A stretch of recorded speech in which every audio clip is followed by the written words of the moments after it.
In this video, I'm going to show you how you can add YouTube descriptions on your channel using your smartphone. If you find this video helpful, please like and subscribe to this channel.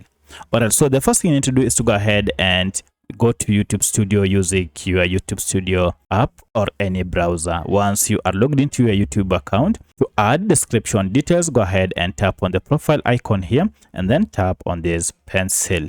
From here, you'll have an option to make changes such as change the handle, change the name, as well as add a description. To add a description, go ahead and tap on this pencil icon, and then you can now go ahead and just tap on any of this empty space, and you can see we can now proceed and add description. So I'll add my description like that and then tap on save, and now you can see the description details have been added successfully. So that's how you can add YouTube descriptions on your YouTube channel using your smartphone. If you have any other question, kindly let me know in the comment section. Otherwise, thanks for watching and let's meet in the next video.